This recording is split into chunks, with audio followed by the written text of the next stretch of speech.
ప్రభువైన యేసుక్రీస్తు నామంలో మీ అందరికీ నా శుభాలు, నా హృదయపూర్వక వందనాలు తెలియజేస్తున్నాను. Praise the lord. దేవునికి స్తోత్రం కలుగును గాక. ప్రియులారా, గడిచిన కాలం అంతటిలో నేను మీ వద్దకు పంపుచున్న వాక్యులను మీరు జాగ్రత్తగా వింటున్నారు, ఆత్మీయంగా మేలు పొందుకుంటున్నారని నేను విశ్వసిస్తున్నాను.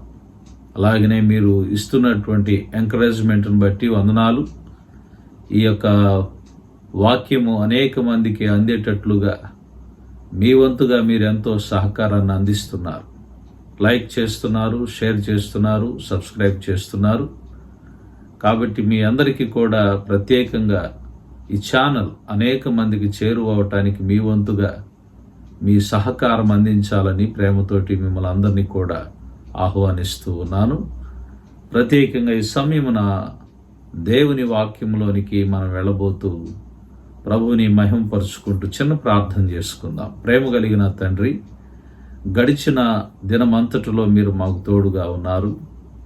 ఈ ప్రత్యేక దినమున నా తండ్రి నీ వాక్యములో ఉన్నటువంటి విశిష్టతను మేము తెలుసుకోబోతుండగా నా తండ్రి మా యొక్క మాటలు, మా హృదయ ధ్యానములు నీకు అంగీకారములుగా చేసుకోండి. నీ బిడ్డలు నాయనదుగా నీ స్వరం వినబోతున్నారు.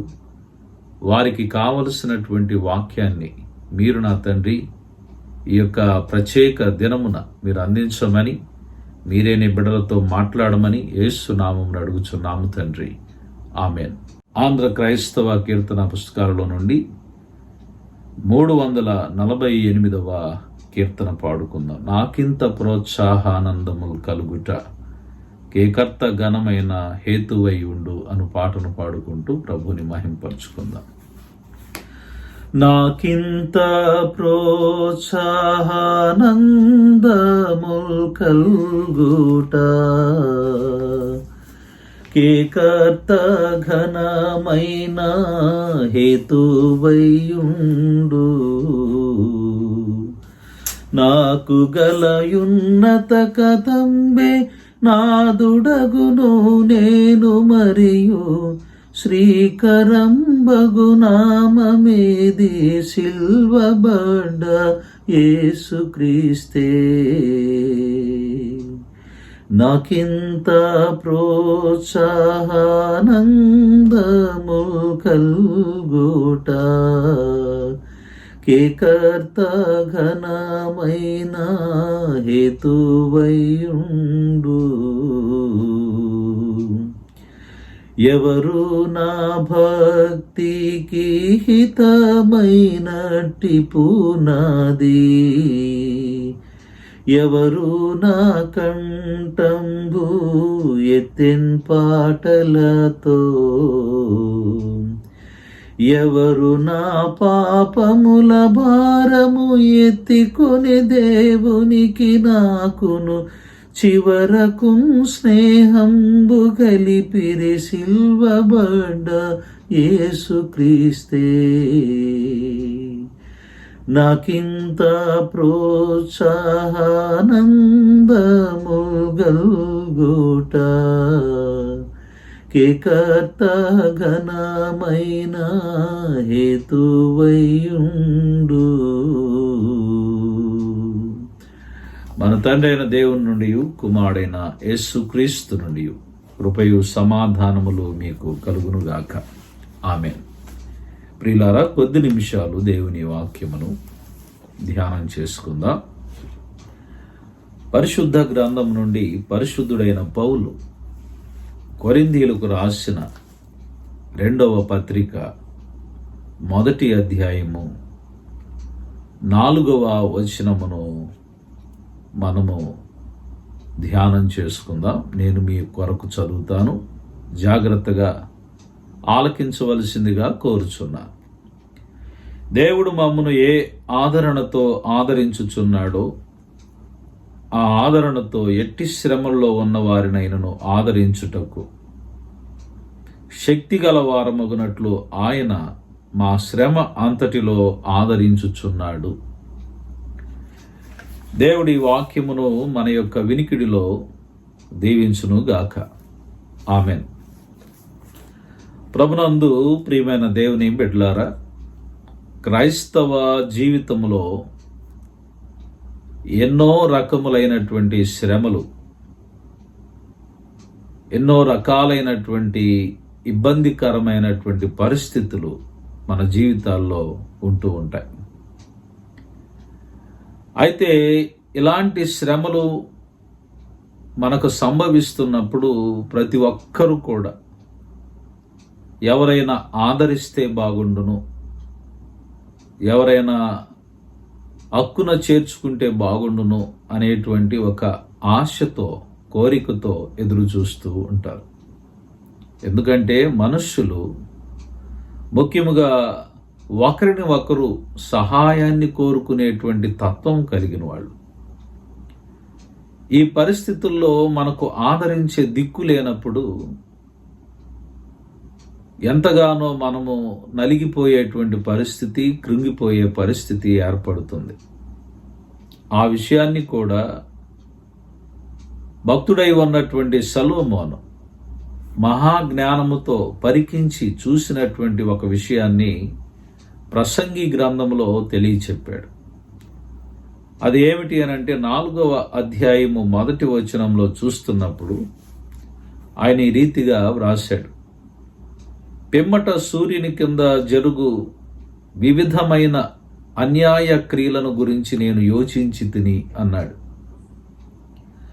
అది ఏమిటి అనంటే, బాధింపబడువారు ఆదరించు దిక్కులేక కన్నీళ్లు విడుచుదురు, వారిని బాధ పెట్టువారు బలవంతులు కనుగా ఆదరించువారు ఎవడునూ లేకపోవును అని అంటాడు. ఏమిటంట? ఆదరించేటువంటి దిక్కు లేక కన్నీళ్లు విడుచుదురు అనే మాట ఈ సమయాన్న మనం జ్ఞాపకం చేసుకోవాలి. బాధపడుతున్నటువంటి వారు, బాధకు లోనైనటువంటి వారు ఆదరించే దిక్కు లేక కన్నీళ్లు విడుస్తుంటారు. కొన్ని సందర్భాలలో కొంతమందికి ఏర్పడుతూ ఉన్నటువంటి కష్టమును, బాధను, వేదనను ఎవరితో చెప్పుకోవాలో కూడా తెలియదు. చాలా మందికి లోపల ఎంతగానో నలిగిపోతూ ఉంటారు, లోపల ఎంతగానో కృంగిపోయేటువంటి పరిస్థితి, నలిగిపోయేటువంటి పరిస్థితి. ఈ పరిస్థితుల్లో ఏమి చేయాలో కూడా తెలియక కొందరైతే వారి జీవితాలను అంతం చేసుకుందామనేటువంటి ఆలోచనకు వెళ్ళిపోతారు. కొందరైతే మానసిక ప్రశాంతతను కోల్పోతారు. కొంతమంది అయితే వారి జీవితాల్లో ఎందుకు ఈ బ్రతుకుతున్నామని వారిని వారే నిందించుకునేటువంటి వారుగా మారిపోతూ ఉంటారు. ప్రియులారా, ఈ రోజున ప్రభువు అదే పరిశుద్ధుడైనటువంటి పౌలు ద్వారా కొరింథీ సంఘానికి 2వ లేఖ రాస్తూ ఆయన ద్వారా 1వ అధ్యాయంలోనే 1వ వచనాలలో ఈ మాటలు రాశాడు. ఏమిటి ఆయన మాట్లాడుతున్నదంటే, దేవుడు మమ్మును ఏ ఆదరణతో ఆదరించుచున్నాడో, దేవుడట ఏ ఆదరణతో మమ్మల్ని ఆదరిస్తున్నాడో, ఆ ఆదరణతో ఎట్టి శ్రమలో ఉన్నవారినైనా ఆదరించుటకు ఆయన మమ్మల్ని ఆదరించినట్లుగా ఎలాంటి శ్రమలో ఉన్నవారినైనా సరే ఆదరించుటకు శక్తి గలవారమగునట్లు ఆయన మా శ్రమ అంతటిలో ఆదరించుచున్నాడు అని అంటాడు. ఎలాంటి శ్రమల్లో ఉన్నవారినైనా, కష్టములో ఉన్నవారినైనా, వేదనలో ఉన్నవారినైనా ఆదరించాలి అని అనుకున్నప్పుడు దేవుడు ఏం చేశాడంటే, ముందుగా వీళ్ళని ఆదరించాడట. ఎందుకు వీళ్ళని ఎంతగా ఆదరించాడు దేవుడు ఈ దైవ సేవకులుగా ఉన్నటువంటి వారిని అంటే, ఇదిగో ఆయన అప్పగించినటువంటి పరిచర్యలో ఎవరెవరైతే ఉన్నారో ఈ కన్నీటితో ఉన్నవారు, దుఃఖముతో ఉన్నవారు, వేదనతో ఉన్నటువంటి వారిని బలపరచాలి అనంటే దేవుడు ముందుగా వీరిని ఆదరించవలసినటువంటి అవసరత ఉన్నది. వాస్తవమే, అది పరిశుద్ధుడైనటువంటి పౌలు చెప్తున్నటువంటి మాట చాలా విశిష్టమైనటువంటి మాట, సత్యమై ఉన్నటువంటి మాట. ఎందుచేతనంటే కొన్ని ఉదాహరణలు మనం చూస్తూ ఉన్నప్పుడు పరిశుద్ధుడైనటువంటి పేతురు జీవితంలో కొన్ని ప్రాముఖ్యమైనటువంటి సంఘటనలు, పౌలు జీవితంలో కొన్ని ప్రాముఖ్యమైన సంఘటనలు ఈ సమయాన నేను మీతో పంచుకోవాలని ఆశపడుతున్నాను. ఏమిటి ఆ సంఘటనలు? యేసుక్రీస్తు ప్రభువు వారిని గెత్సెమనే తోటలో నుండి మరి బందీగా తీసుకొని వెళ్ళిన తరువాత పేతురును వాళ్ళందరూ కూడా అడిగారు. ఏమని అడిగారు? నీవు ఆ యేసు శిష్యుల్లో ఒకడివి కదా అని ఎప్పుడైతే అడిగారో పేతురు చెప్పినటువంటి మాట ఏమిటి అనంటే, ఇదిగో ఆయన ఎవరో నాకు తెలియదు అని ముమ్మారు అబద్ధము చెప్పినటువంటి వాడుగా మనందరికీ కూడా ఈ విషయము స్పష్టంగా తెలుసు. ఎందుకు ఈ విషయాన్ని చెప్పాడు పేతురు? కారణం ఏమిటి అనంటే ప్రాణభయం. ఇదిగో ఇంత ఉన్నతమైనటువంటి దేవదేవుణ్ణే ఈ రీతిగా మరి బాధించినటువంటి వారు, హింసిస్తున్నటువంటి వారు మేము దొరికితే మమ్మల్ని ఏం చేస్తారనేటువంటి ఒక భయం. ఆ భయం చేతనే మరి యోహాను సువార్త 20వ అధ్యాయము 19వ వచనంలో చూస్తే యేసు ప్రభువు వారు మరి ఆ మరణించినటువంటి మీదట వీళ్ళైతే శిష్యులుగా ఉన్నటువంటి వారు యూదులకు భయపడి ఇంట్లోనికి వెళ్ళి తలుపు వేసుకున్నట్లుగా మనం చూస్తాం. అంత భయపడిపోయినటువంటి వారు, ఆదరణ కోల్పోయి భయాందోళనతో నింపబడినటువంటి వారి మధ్యకు యేసు ఎప్పుడైతే వారి మధ్యకు వెళ్ళాడో, ఆ వెళ్ళినప్పుడు ప్రభువు చెప్పినటువంటి ఒక మాట ఏమిటి అని అంటే, మీకు సమాధానము కలుగునుగాక అని చెప్పాడు. అంటే ఏ ఆశ్రయము లేనటువంటి వారికి ఇక మాకు ప్రభువే లేడు అనని నిరుత్సాహంలో కృంగిపోయి ఉన్నటువంటి వారితో దేవుడు చెప్పిన మాట ఏంటంటే, మీకు సమాధానము కలుగునుగాక, భయపడకుడి అనేటువంటి మాటలు ప్రభు వారికి చెప్పినటువంటి సందర్భంలో మనం జ్ఞాపకం చేసుకోవాలి. అయితే ఇదే పేతురు జీవితంలో మరి యేసు క్రీస్తు ప్రభు వారు ఇచ్చిన ఆదరణ, సమాధానాన్ని చూసిన తర్వాత అతడు ఏ రీతిగా ఉన్నాడు అనే విషయాన్ని మనం ఒక సందర్భంలో జ్ఞాపకం చేసుకోవాలి. అపోస్తుల కార్యముల గ్రంథము మరి 12వ అధ్యాయంలోనికి వెళ్ళినప్పుడు అక్కడ మనకి ఆయన యొక్క జీవితంలో ఒక విశిష్టత కనపడుతుంది. 12వ అధ్యాయము మనము జ్ఞాపకం చేసుకుంటే అప్పుడు జరిగినటువంటి విషయం ఏమిటి? మొదటి వచనం, దాదాపు అదే కాలమందు రాజైన హేరోదు సంఘపు వారిలో కొందరిని బాధ పెట్టుటకు బలత్కారముగా పట్టుకొని యోహాను సహోదరుడైన యాకోబును ఖడ్గముతో చంపించెను. ఇది యూదులకు ఇష్టమైన కార్యమని తెలుసుకుని పేతురును కూడా పట్టుకున్నాడు. ఇప్పుడు తర్వాత విషయాన్ని చూస్తే, ఆ దినములు పులియని రొట్టెల పండుగ దినములు. అతన్ని పట్టుకుని చెరసాలలో వేయించి పస్కా పండుగైన పిమ్మట ప్రజల యొద్దకు అతన్ని తేవాలని ఉద్దేశించి అతన్ని కావలి ఉండుటకు 4 చతుష్టయములు సైనికులను అతనికి అప్పగించారు. పేతురు చెరసాలలో ఉంచబడిను. సంఘమైతే అతని కొరకు అత్యాసక్తితో దేవునికి ప్రార్థన చేయుచుండెను.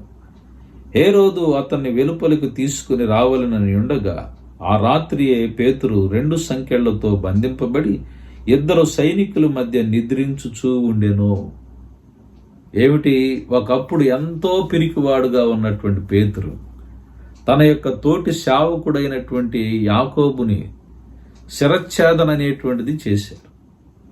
ఇతను కూడా పట్టుకున్నారు. ఇతనికి ఏమి జరిగిద్దో పేతురుకైతే తెలియదు, ఏమి సంభవించిద్దో కూడా తెలియదు, ఏమి జరిగిద్దో కూడా తెలియనటువంటి పరిస్థితి. ఇప్పుడైతే ఏమిటి? ఇతన్ని పట్టుకొని చెరసాల్లో వేస్తే 2 సైనికుల మధ్య ఎలా కూర్చున్నాడంటే ఎంతో నింపాదిగా, ఎంతో ఏ బాధ లేకుండా, ఏ విధమైనటువంటి వేదనే లేకుండా హాయిగా నిద్రపోతూ ఉన్నాడు.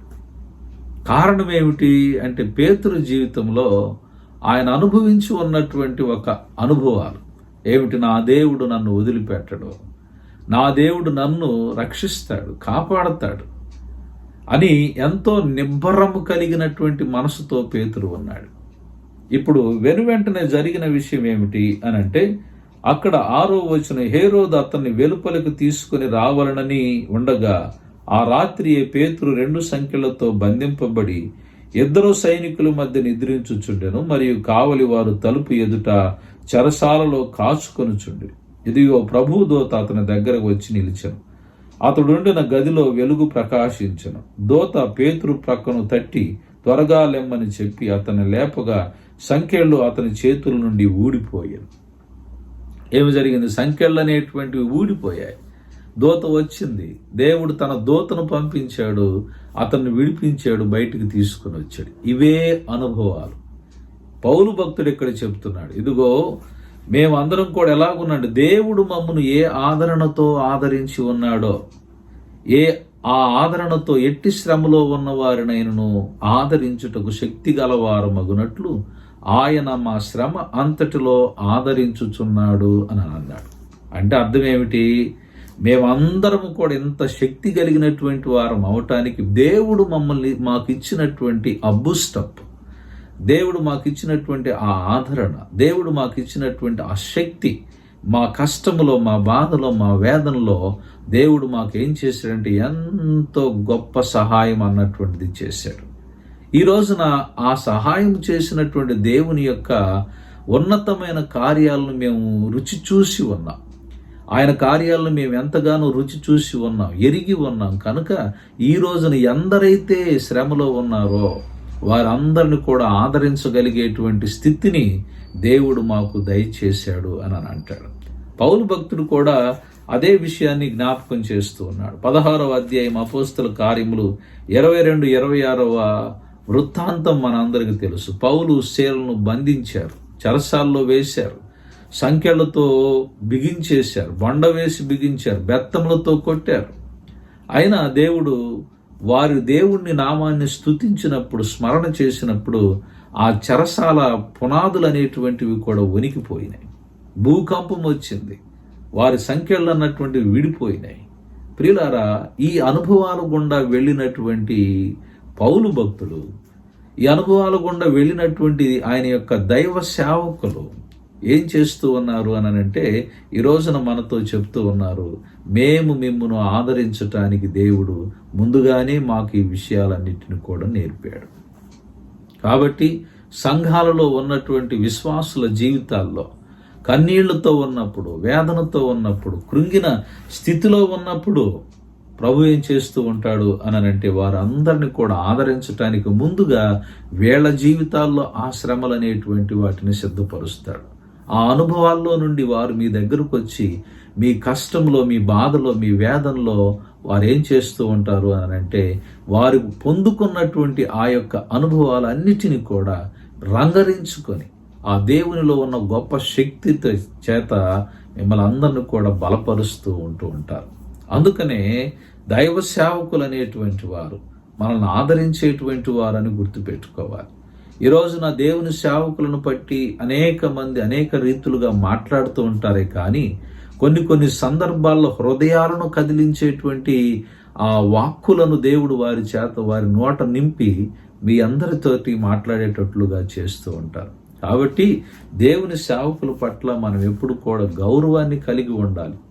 ఆ గౌరవం ఎందుకు కలిగి ఉండాలనంటే వాళ్ళు మీ కొరకు ప్రార్థిస్తారు, వారు మీ కొరకు ఆదరించగలిగేటువంటి మీ కష్టాన్ని వారు తెలుసుకొని మీ కష్టము విషయమై దేవుని సన్నిధిలో గోజాడుతారు. మీకు ఎలాంటి వాక్యం అన్నటువంటిది చెబితే మీరు మీకున్నటువంటి వేదన నుంచి, బాధ నుంచి విడిపించబడతారు అనేటువంటి విషయాలన్నిటిని కూడా వారు స్పష్టంగా మీతో తెలియచెప్తారు. కనుక మనమందరమును కూడా ఎప్పుడును కూడా వారి విషయమై దేవదేవునికి స్తుతులు చెల్లించేవారుగా ఉండాలి. అందుకనే మరి భక్తుడైనటువంటి పౌలు హెబ్రీ సంఘానికి లేఖ రాస్తూ ఒక చక్కని మాట చెప్పాడు. ఈ మాట చెప్పి నేను ముగిస్తాను. ప్రియులారా, గమనించవలసిన విషయము, ఆ హెబ్రీలకు రాసిన పత్రిక 13వ అధ్యాయము, హెబ్రీలకు రాసినటువంటి పత్రిక 13వ అధ్యాయము 17వ వచనాన్ని చదువుతున్నారు. మీ పైన నాయకులుగా ఉన్నవారు లెక్క అప్పచెప్పవలసిన వారి వలె మీ ఆత్మలను కాయిచున్నారు. వారు దుఃఖముతో ఆ పని చేసిన ఎడల మీకు నిష్ప్రయోజనము గనుక దుఃఖముతో కాక ఆనందముతో చేయనట్లు వారి మాట విని వారికి లోబడి ఉండుడి అని అంటాడు. కాబట్టి వారు ఏంటంట, మీ ఆత్మలను కాయిచున్నారు. ఎలాగ దేవునికి లెక్క చెప్పవలసిన వారుగా మీ ఆత్మలను కాయిచున్నారు. కాబట్టి వారు దుఃఖముతో ఆ పని చేసిన ఎడల మీకు నిష్ప్రయోజనం. ఎందుకు నిష్ప్రయోజనము? మీకు వాళ్ళు బాధపడేటువంటి పరిస్థితులు మీరు ఎప్పుడు కూడా కలుగు చేయకూడదు. వారి పట్ల ఎప్పుడు కూడా ఆ యొక్క ప్రేమ, అభిమానములను చూపేటువంటి వారుగా మీరు ఉన్నప్పుడే మీకు ఆశీర్వాదము. దేవుని సంఘమా, దేవుని బిడ్డలారా, కనుక మరి దుఃఖముతో కాక ఆనందముతో చేయనట్లు ఏం చేయాలంటే వారి మాట విని వారికి లోబడి ఉండండి. అది గొప్ప దీవెనను మీకు తీసుకొని వచ్చింది. లోబడటం అనేటువంటిది గొప్ప లక్షణం, వారి మాట వినటం గొప్ప లక్షణం. ఎందుచేతనంటే వారి ద్వారా ప్రతి వారము ప్రతి కూడికల్లో దేవుడు మీతో ఎంతో స్పష్టంగా మాట్లాడుతూ ఉన్నాడు. మాట్లాడుతున్నటువంటి ఆ మాటల వలన మీరెంతగానో ఆదరించబడుతూ ఉన్నారు. ఆ విషయాన్ని మీరు గుర్తెరిగి, దేవా, మా కొరకు ఎంత ఉన్నతమైన దైవ సేవకులను మీరు ఇచ్చి మాకు వాక్యాన్ని నేర్పుతూ నీ వాక్యము ద్వారా మమ్మల్ని బలపరుస్తున్నారు. అలాగనే వారిని ఎంతో మీరు బలపరిచి మా మధ్యకు పంపుతూ ఉన్నారు. ఒక విషయం ఏమిటో తెలుసునా? మీకు దేవుని వాక్యము బోధించే దైవ సేవకులను మీకంటే ముందుగా సాతాను ఎంతగానో శోధిస్తాడు. ఆ శోధనలన్నిటిని కూడా వారు తట్టుకొని నిలబడి ప్రభు సన్నిధిలోనికి వచ్చి ఆ అనుభవాలన్నిటిని కూడా మీతో పంచుకొని మీకెంతో శక్తిని ఇస్తూ ఉంటారు. కాబట్టి వారి మాట వినండి. వారు దుఃఖముతో చేయకుండా ఉండేటట్లుగా, వారు సంతోషంతో చేసేటట్లుగా, వారికి లోబడి జీవించటం, వారిని ప్రేమించటం, వారిని హత్తుకోవటం, వారిని దగ్గరికి తీసుకోవటం, అనగా వారి పట్ల మీ యొక్క అమితమైనటువంటి ప్రేమను పంచటం, చులకనాభావం అనేటువంటిది కాపర్ల పట్ల మీకెప్పుడు ఉండకూడదు. ఎందుకంటే సువార్త ప్రకటించు వారి పాదములు ఎంతో సుందరమై ఉన్నవి. కాబట్టి దైవజనులు అనేటువంటి వారు దేవుని చేత పంపబడినటువంటి వారు. వారిని ఎందుకు పంపాడు అని అంటే, ఇదిగో ఆదరించుట కొరకే పంపాడు.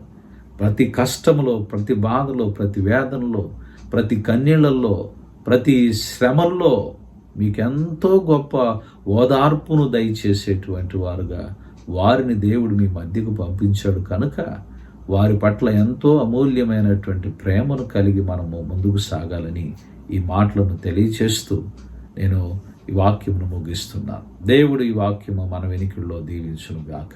ఆమేన్. సమస్త జ్ఞానమునకు మించిన దేవుని సమాధానం మీ హృదయములకు, మీ తలంపులకు కావలి ఉండును గాక. చిన్న ప్రార్థన. కృపా సత్య సంపూర్ణుడైన తండ్రి, ఈనాడు దైవ సేవకులుగా ఉన్న వారి జీవితాల్లో ఎన్నో శోధనలు, ఎన్నో బాధలు వచ్చినను వారి పక్షమున మీరు ఉంటూ వారిని ఆదరిస్తూ వారిని బలపరుస్తూ వారికి కావలసినటువంటి సంపూర్ణమైన సంరక్షణ ఇచ్చి వారిని ఎవరి మధ్య అయితే నువ్వు పరిచర్య చేయటానికి పంపించావో ఆ దైవ సేవకులను ఆయన నువ్వు ఎన్నుకొని ఆ ప్రజలందరుగా విశ్వాసులుగా ఉన్న వారి జీవితాల్లో కన్నీళ్లు, కష్టాలు, వేదనలు, రోగములు, రుగ్మతలు, ఏ శోధన బాధలైతే వారి జీవితాల్లో ఉన్నాయో తండ్రి, వాటన్నిటి నుంచి సంపూర్ణంగా విడిపించటానికి వారిని నువ్వు ఎన్నుకున్న సాధనాలుగా ఈ రోజున మా ముందు నువ్వు చూపించిన విధానం బట్టి వందనాలు.